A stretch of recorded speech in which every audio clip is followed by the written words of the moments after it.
Hello, I'm Wendy Wilson, and I'd like to welcome you to another edition of Realizing Potential. I am over the moon about today's guest.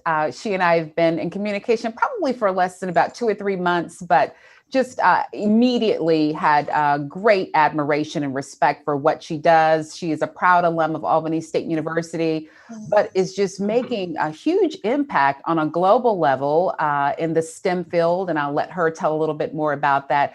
But she is none other than the amazing, the great Dr. Melissa Davis. How are you today? I'm doing wonderful, wonderful. Thank you, Dr. Wilson, for having me. Oh, it is my pleasure. I had an opportunity to see you on a local show here. Probably, I guess it's been about 2 or 3 months ago. And a mutual friend of ours, Kimberly Carter, who also works here at Albany State University. She's like, you got to turn on dialogue. My friend is on. And I was hooked ever since. So tell the viewers a little bit about your background, particularly your academic pursuits.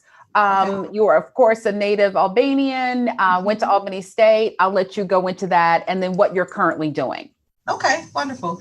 So yes, I am a native of Albany. I went to Westover High School, and actually Kim Carter and I grew up in the same neighborhood on the sort of south side of Albany, if you will. I decided to go to Albany State. I had several scholarships, but I decided to go to Albany State because number one, I wanted to go to a historically Black college. And then also, I'm from the South. My family is really close, and I didn't really want to travel too far, too soon. So I wanted to stay under my mom's wing. Now, ironically, when I first started at Albany State, I was a pre-law major, and I decided that I could do it, but it was not like very, exciting, if you will. And so I decided to use my talents in science. My mom was a science teacher, and so she really influenced me to think, analytically about things. And I felt like, this is what I want to do. I want to, be able to figure things out. I like to solve puzzles. And then from there, I did a summer research opportunity program. At the time, Albany State was hosting minority students to go to these larger programs. It was funded through the National Institutes of Health. And I went to Ohio State for a summer. And that was my first sort of experience seeing real world research at, these large institutions that are, basically established to do research.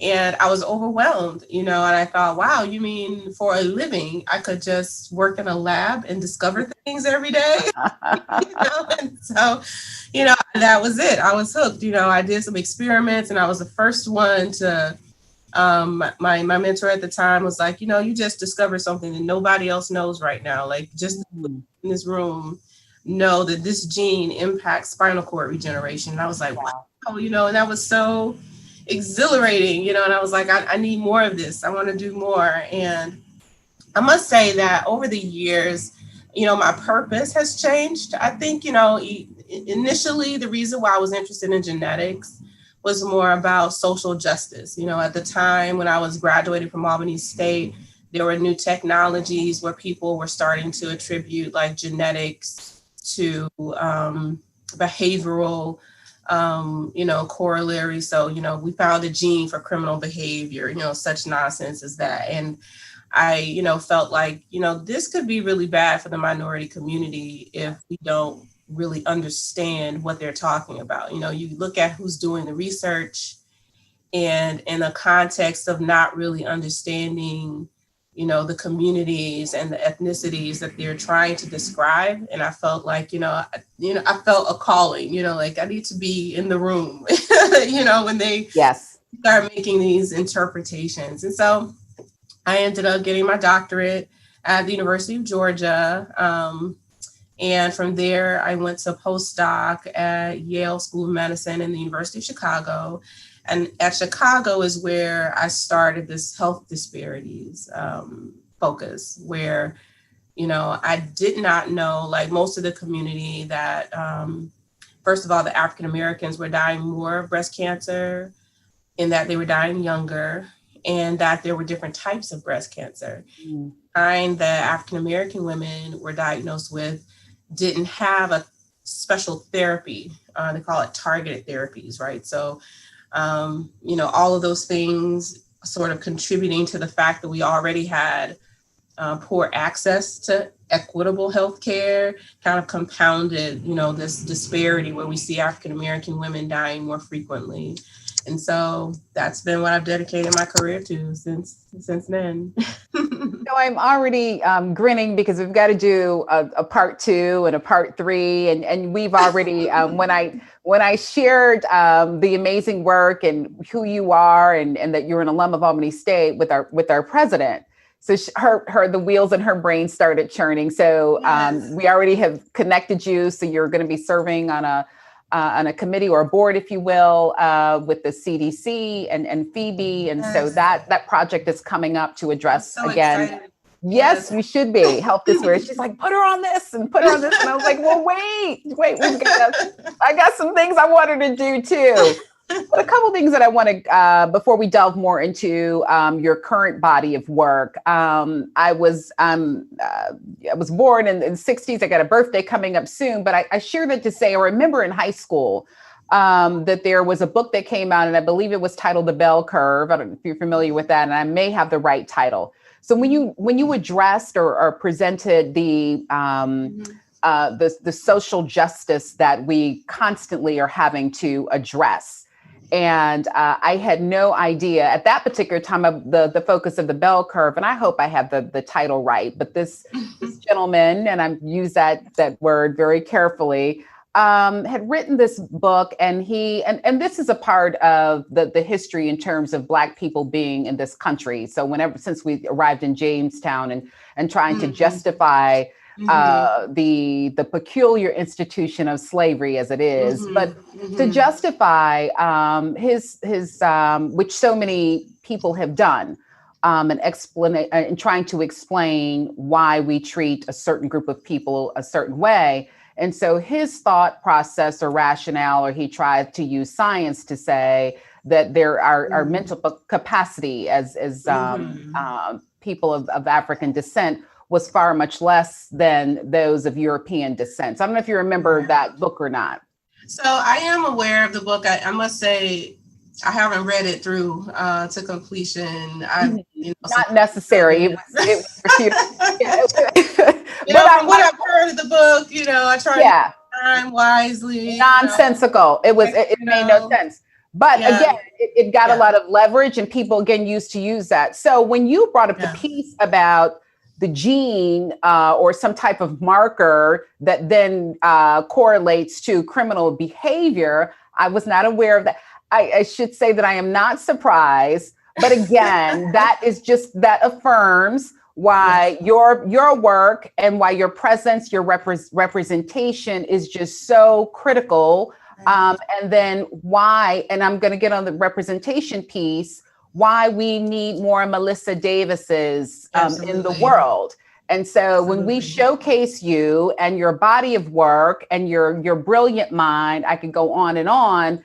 Then again, and then that inspires others to then walk in that path. Yeah. And I like the fact that you brought this up. Sometimes I feel a little anxious about talking about certain things that are sort of uncomfortable, but I think we need to have more uncomfortable conversations in order to get over, some of the conflicts that we have, especially in our society today, some of the tensions. But, the bell curve was, basically sort of this, underlying theme of eugenics that, there were, certain attributes, if you will, that were socially ascribed. It was a construct of what one would have called intelligence based on some subjective, definition of that. And, trying to ascribe that, people of certain ancestry just didn't have what it takes, to do certain things. And, it's absolute nonsense. And as a matter of fact, and I don't know if you're aware, but, one of the Nobel laureates who discovered, or at least was credited with discovering, the structure of DNA, he was actually in that camp of eugenics, Watson. And so, he made several statements around the latter part of his career that kind of made, a lot of the professional societies that had embraced him, they had to sort of, set him aside, if you will. And, it caused a lot of tension. And I think one of the things that scenario does, one of the things that's very unfortunate about sort of the response now that we have to have in order to mitigate against, that type of nonsense is, it's not genetics, it's racism, and so now I kind of walk this tightrope of, well, it's a little bit of genetics, it's a lot of racism, and it's a combination of things. And I think especially in the era of COVID, where, disparities was put on spotlight, this was something that was acute, and you definitely saw across the world that, no matter where we are, minorities are suffering more because of health inequities. Absolutely. Absolutely. Well, you also reminded me, and I promise I'm going to stay on topic, but if you have not had the opportunity to read it yet, it is absolutely riveting. Isabel Wilkerson's Cast. Okay. And she talks about eugenics. She starts the conversation about that and how race is a deliberate construct to then, again, exacerbate this, what we now see inequities and a shifting in thinking. And so many people are cemented to that thought process, and how it has been intentional and developed over years. And what was just absolutely staggering to me is how people who then want to push this whole race or false race superiority narrative have modeled their actions. And she talks about Nazi Germany. They modeled it after the South and racism and that construct here. Anyway, it is absolutely mind blowing. So you must pick it up. But thank you for bringing up that whole eugenics piece, because again, that is what underscores so many of the decisions. And again, what we're living through now, the disparities and the inequities, whether it be healthcare. You are going to be participating in a panel later in the month about the intersection of health disparities and food insecurities. So I'm really excited about that. But it's important that although these conversations are very difficult, that we absolutely must have them in order to begin to shift. Absolutely. So one of the things that I want us to not miss today is your body of work. And you, in terms of the impact that you've had on a global level. So you've done some work, you've bridged or shown some commonalities about, and you talked about ancestry, about genes that are commonly found in women of African descent. Let me start there, and which can trigger the breast cancer, the issue of, or the matter of breast cancer. So if you will elaborate on that. Sure. So, as I said, when I was in my postdoc, that's sort of when I was introduced to the fact that, there are different types of breast cancer, and Black women tend to get the most aggressive form. And it's not just true in breast cancer, but it's true of just about every type of cancer, whether it's melanoma, lymphoma, prostate cancer, lung cancer, colorectal cancer.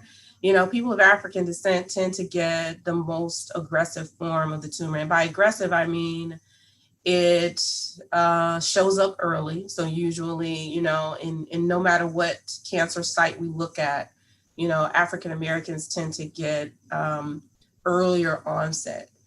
And we can, and I'm going to put a pin in that and come back to it because of, a recent death that really, touched me, Chadwick Boseman. I want to come back to that. But sure. The gene that I study is actually from, it's called DARK. And there's a mutation that lended an immunity to malaria in sub-Saharan Africa. And so because of that immunity, and because of the fact that malaria was so rampant in that area, anyone who had the mutation had a better, survival advantage in that region because they were not getting malaria.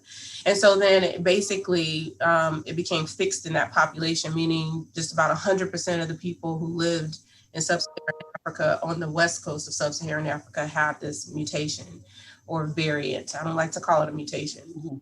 But the variant then sort of got distributed along with the people of Africa during the transatlantic slave trade. And so we can see, like on a global level, if we look at the frequency of where this particular variant of the gene is, it tracks directly with, ports of call and where, Africans disembarked.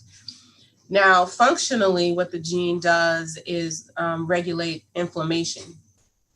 And so what's interesting about that is inflammation, systemic inflammation, is a part of the process of your body trying to fight off infections and cancer. And so regulating this process is very meticulous, if you will. And so having an entire systemic function removed in a different context can actually then become a detriment to your health. So then we see, alongside with, more aggressive cancers correlating with this mutation or this variant, some other, worse outcomes in things like asthma. You see more, it's actually related to obesity and inflammation related to obesity. It's related to diabetes. It's related to other autoimmune disorders that we see more prevalent in people of African descent. And so what I do is focus on breast cancer primarily, but we showed that this particular variant was associated with increased risk for this specific type of breast cancer. And so what's interesting about, sort of even the ability of me, my ability to do this research is that, everyone's heard of the BRCA gene. Yes. And, the BRCA gene was discovered because Marie Claire King and her group, much to their credit, I'm not trying to take anything away from them. I am actually a fan of hers, but, she was studying these large pedigrees of families. And that's in her time, when she was doing this work, that was the only way that you could actually identify, a genetic predisposition, was to actually watch the disease transmit through a family and then try to track, what's different about individuals in a family who have most of their genes are the same. Then there's something unique about the people in that family who had breast cancer. And so she was tracking through these very large families who had generations upon generations of health information. And that happened to be a Jewish population, white Jewish population. And so today, when you look at, the fact that when we look for BRCA mutations, primarily the main mutation that these tests will look for are the ones that are in white populations. And so when we give this same type of test to then African Americans, what we get back is information like, it's called variable of unknown significance, meaning we see a mutation in the gene, but we've never really seen it before. So we don't know yet whether or not, it's a risk allele or a risk variant. And so the work that we do with the International Center for Breast Cancer Subtypes is sort of leverage the playing field, right? Like, I focus mainly on people of African descent, and I'm looking specifically in that population for variants that cause risk, not only for breast cancer overall, but for this particular type that's so bad. And then I wonder, because we see this in our African brothers as well, that they get very aggressive prostate cancer. I wonder, is this sort of a theme? Is what I'm seeing in breast cancer also applicable to all these other cancers? Sure. And so being here actually at Weill Cornell, I say, is the first opportunity that I've had to be in a very collaborative environment with a lot of allies, so to speak. And, everyone's been very welcoming of the theory and, supporting the research to, basically look and see, it's time that we reclaim diversity and ancestry as something beautiful and something we need to understand in the context of health, instead of sort of this opposite end of the spectrum. Like, the worst end of the spectrum is eugenics. The other end of the spectrum is nothing is different among us. And we're somewhere literally in the middle, not everything is dependent on genetics, but there's enough depending on genetics that we should be aware of what those things are. because my ideal is we will overcome racism. All of my people will have access to health care. And when you get here to get your treatment, I will have discovered something that's going to actually treat the disease that you have. Because coming back to Chadwick, I believe he probably had the best available therapy, and yet it did not work. Right. And, he progressed in the midst of treatment. And we see that it's not uncommon to see that in young people of African descent when they get cancer, that you can give them everything you have in your arsenal, but what they have is just different. It's just not going to respond to treatment. Well, hats off. I'd be remiss if I did not thank your employer, Weill Cornell, for embracing and celebrating you, allowing you to just serve in an excellent manner. Again, because it's not always common, and I'm sure you've spoken to colleagues within your field who are not allowed that safe, free space. Absolutely. To conduct research, to apply what they've learned, or if it is, it's in a timeline. We don't have enough resources. I could go on and on. So yes. Very proud and honored to call that sister institution's name, what they're allowing you to do, and I hope it comes. We see what it continues to yield in terms of your work. I don't want to miss the other piece, because of course you are the expert in terms of, you have certainly identified there are some genetics that are tied to this as it relates to those individuals from African descent. Mm-hmm. And then that what we need to look at is, then why is it so aggressive? By no means do I begin to even try to put myself in the lane of being an expert or extremely knowledgeable in terms of the other contributing factors. I can venture enough guess to say that I'm sure the environmental constructs, the social constructs, Absolutely. help to exacerbate all of that. Absolutely. Yeah. So, and we'd be remiss if we do not showcase that. So, as we'll talk about in a couple weeks, if you lack accessible health care, or whether it be health insurance, or whether it be there is just no medical facility or trained health clinicians in your area, that's one piece. Mm-hmm. And then just the everyday stressors. You may be unemployed, you may be underemployed. Albany, Southwest Georgia, unfortunately, is an area where there are significant food deserts that we have to contend with. I mean, the list goes on and on and on. Housing insecurities. And the stress of that, impacts your health, which then exacerbates whatever underlying conditions you may have, and difficult to then address those. I mean, when we look at what they call multivariate analyses, right? So when they try to combine all of the factors that feed into why there's a racial racial being Black is a health risk, just the fact that you are Black in America is a health risk. And for all the reasons you just said, because of marginalization, because we are not allowed to live in certain areas, because of policies that are put in place. I mean, even within the health system, for instance, your insurance company is not going to pay for you to have a screening done for breast cancer or colorectal cancer or prostate cancer before the quote designated time that, the powers that be say this is when you should start being screened for breast cancer, at age 40 something, at age 50 something is when you should be screened for whatever, colorectal cancer or prostate cancer. But as I just said, African Americans tend to get these diseases earlier. And so then we should start screening earlier, because the shows explicitly that the sooner it's diagnosed, the better your chances are for survival. And so that's, sort of an insidious, issue that, yes, you're right. There's just the systemic structure around minority populations that they have no power over, really.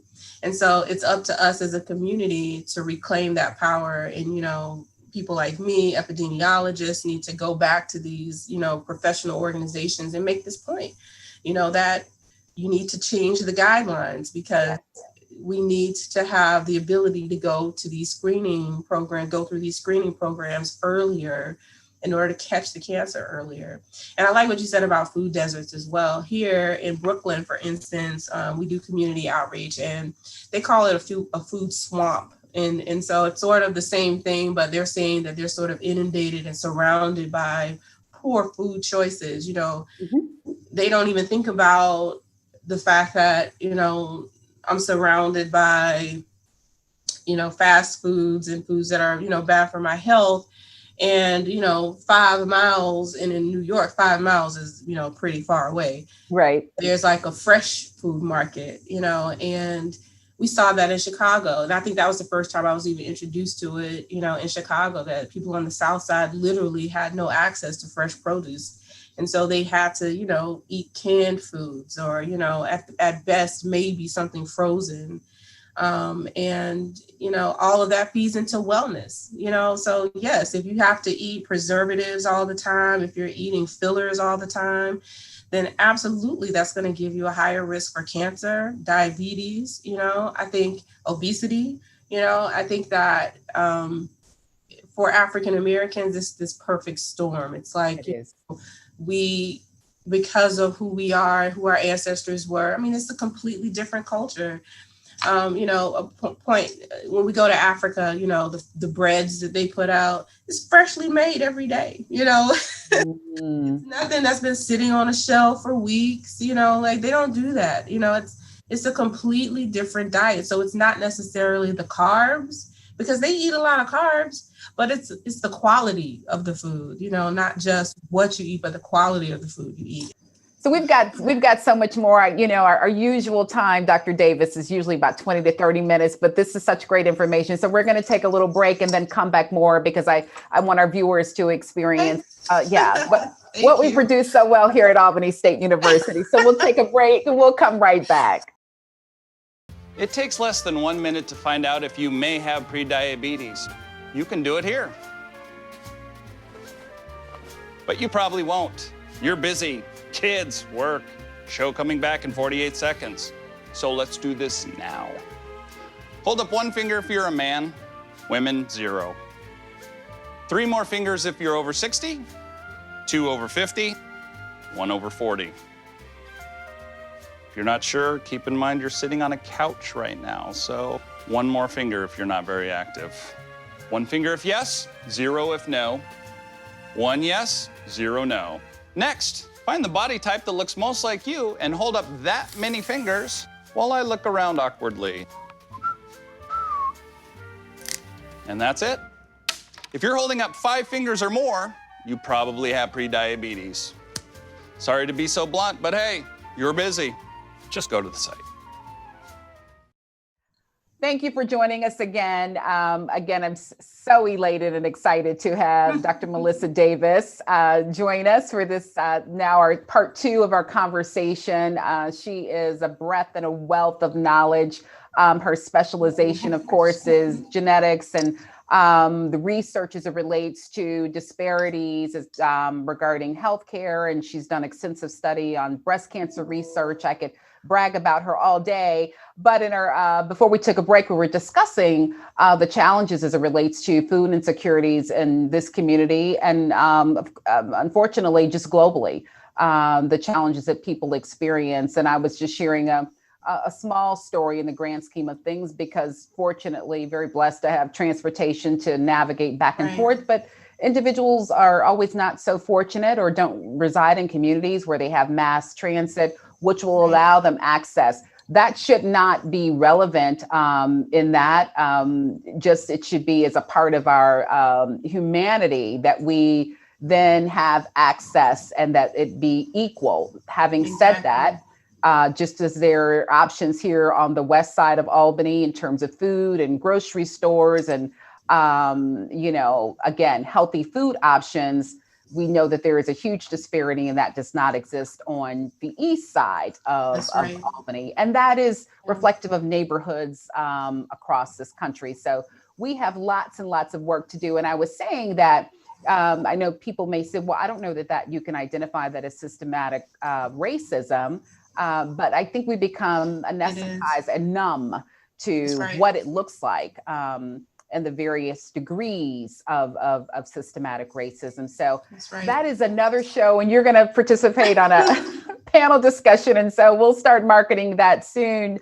But I want to know, you are such a lovely individual. And so there is certainly that serious side of you, and you live that out on a daily basis with your profession and the research that you do. I would like to introduce to our viewers the other side of you. And so that kind of that personal side. You mentioned that you're a mom, you have some little ones. What are their ages? Yeah. So I have a daughter who's going to be 9 soon, actually in like 2 weeks, she'll be 9. Okay, September baby. I love it. Yeah. She's ready to be a teenager. I am not ready for that. Yeah. Call me. I've got all the advice for you to stay sane. Yeah. Okay, great. I need it. And then I have a son. He's 6 and he's eager to be 7. Okay. Yeah. So living here in New York has been quite a challenge for us, but an exciting adventure. Sure. Challenge. So yeah. Good deal. It's certainly how you approach it. Yeah. Exactly. It's how you approach it. So I ask my guests these two questions, and whichever one you want to go to first, you're welcome to do that. So one, I'd like to learn. I love to read, voracious reader. And so would love to know, what book do you find is your go-to book? What book has impacted your life that you find yourself going to periodically outside of your preferred religious text? That's one question. Okay. And then the second question I want to ask, if you had an opportunity to invite 3 individuals that our viewers may be familiar with on an international scale over for dinner, what would you serve for dinner, and who would those individuals be? Okay. I'm going to take the first one first. Certainly. So, I mean, there are a lot of different books that I, kind of have as my reread, catalog, if you will.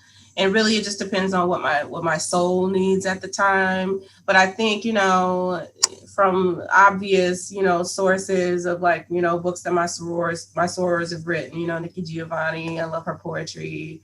I think I would say Outliers by Malcolm Gladwell. Oh yeah, that was great.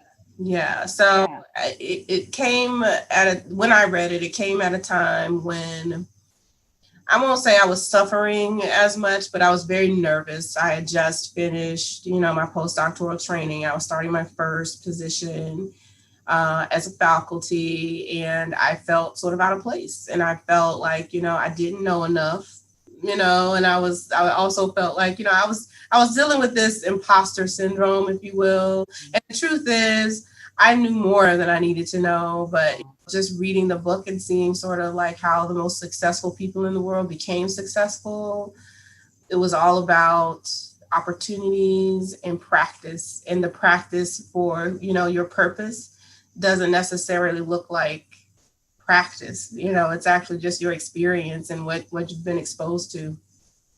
And in that, I started counting towards my 10,000 hours. Yes. All of the times that I was in my mom's classroom, and, I was looking at slides under a microscope, and I learned how to use a microscope when I was, 8 years old, because that was just something that she gave me to do, to keep me busy while she was teaching her class, so, it kind of empowered me.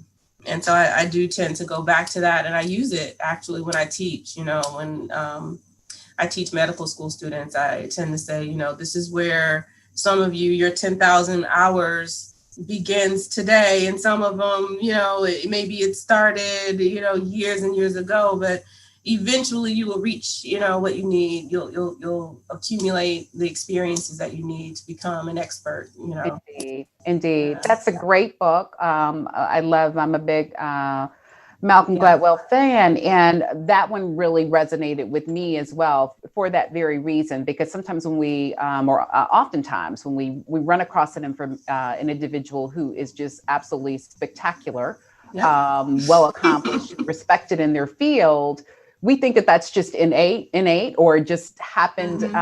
That's just who they are. We discount or overlook the fact that they put thousands and thousands of hours into that. Yes. Everybody that knows me well knows that my BFF in my head is Melody Hobson of Aerial Investments. And one of the things that she says, particularly for women, get over that imposter syndrome, is just become an expert in your field. So the more that you know, that diminishes from your whole being and your presence and your thought process. Right. And that learning is a continuous process. And so as long as you approach it that way, continue to invest time in developing and mastering that acumen, that syndrome goes away. But that's a great book to definitely go back to. I love that read. So now you're preparing dinner at your home for 3 amazing individuals. Who would those individuals be and why? Let's see. I know I've been thinking about this since you asked me the question, and it may seem strange, but I would invite Da Vinci, and I would invite him because he was sort of ahead of his time, and he had like all of this talent in so many vast different fields, I would, art, engineering, science, poetry, he was just, I just want to talk to him and like, what is it like to have your brain, and how do you focus long enough to make these profound, how do you finish anything when you do so much all the time, because I need to understand Sure. in my own life, how do I do all of these things?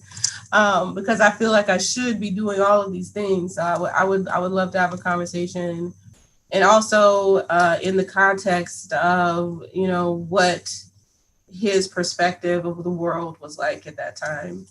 I think another person I would have over then would be a musician. I don't know who I would choose right now though. I'm having a tough time deciding. I mean, I always want to say Barack Obama. Okay. I want to have Barack over. And that might be an interesting dialogue to hear him and Da Vinci, talk to one another. And then certainly Jesus. Okay. I want to talk to him because I want to know, and it's odd because these are 3 men, and you would think that I would choose, strong women. And I do want to talk to some strong women, Rosalind Franklin, who actually was the person who discovered the structure of DNA, but did not get her credit. I want to talk to her. I want to talk to, leaders of the civil rights movement, Nina Simone. I want to talk to her about her, exodus to France and what that was like, what we do, and why there, why does it seem like everybody went there? I don't know. Mr. Baldwin, I want to talk to him. I don't know. I can't choose 3 people. Right. Well, that's okay. Well, you'll just have to have Thanksgiving dinner, and then you can invite more. Big table. I was actually thinking if I prepared dinner, it would be something simple, like something we would eat with our hands. Something just very informal, and trays of fruit and maybe sandwiches or something. I like that. Yeah. Well, you wouldn't want to have a heavy menu because you've got some heavy hitters, and so you want it to be free flowing dialogue, and so you don't want to have to get stuck on transition of courses.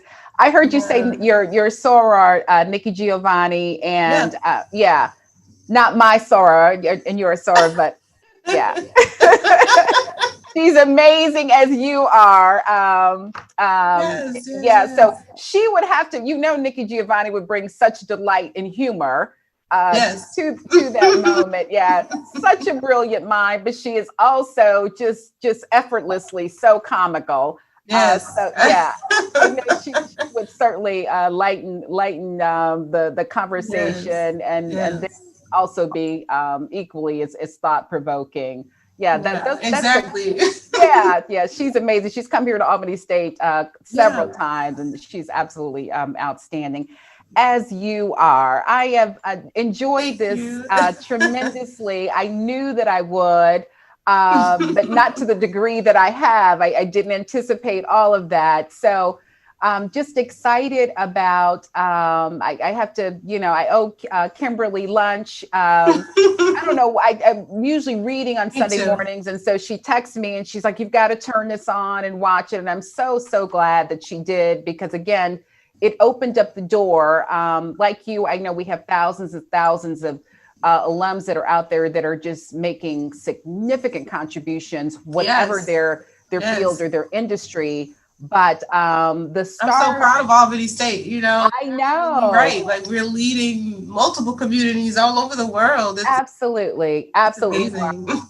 And so, but the stars aligned perfectly because of the conversations, and I'd be remiss, and we're about to end, but we'll have you back on several opportunities to do that whenever your schedule allows. But because of COVID, and we didn't even talk about that, and we should have, because you're doing some research in that area as well. That's another show. We'll have you back. Okay. But because of COVID and because of the heightened social unrest, and I tell people all the time, it never changed. It is just now before us because we've got our phones and we can capture it. So because of that, and as you said earlier, it has now transformed into the perfect storm. President Marian Frederick then saw fit, and she reached out to me. She said, I need you to lead this initiative. We have got to address and respond to what's going on. Absolutely. I'm concerned that our students don't have the tools and the necessary knowledge to be able to respond to this and then to go ahead and make a difference. So she birthed in her mind the Centers for Diversity, Inclusion, and Social Equity. And so I'm honored that she has placed that in my lap. And so with Wonderful. that, Kimberly called. And so then I reached out to you. And so here we are. Beautiful. It's greater work. Yeah. Because you're working with CDC and Phoebe and the president. I'm so proud to see that a historically Black institution is leading the charge in that community. I really feel that, we need to turn back to our HBCUs. That's sort of the central, source of our knowledge and trust. That's a key issue, in health systems. Who do we really trust? Who's going to protect us? Who's going to give us the real information that we can use to make better decisions? So I'm really excited to be a part of it. Even in my own research, I always, most of my papers, I would say, I'm co-authoring with someone who's from an HBCU. So Tuskegee or FAMU or Morehouse, I definitely remember to reach back and stay connected, so intentionality is key. It is absolutely key. Well, thank you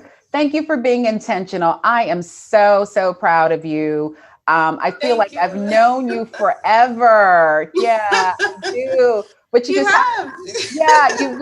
have that kind of energy. And that is just so important. I'm just so excited for our future. Again, I've had this conversation. I had another interview the other day, and I talked about the importance of representation. Yes, and so absolutely. Yeah, it is just absolutely so critical. And that you have not forgotten where, in terms of where, I know that you did not, but your give back, and you're saying, I've got to go back and create, establish that repository, which is, helped to develop me, Albany State University, the community of Albany itself. And so thank you so much. Thank you. So proud of you. I'm looking forward to what we have planned and hopefully to do more, Yes, we will. Beginning, we will. We'll continue that work in terms of whatever you're doing to eradicate COVID, or at least get it controlled so we can resume our lives. Yes.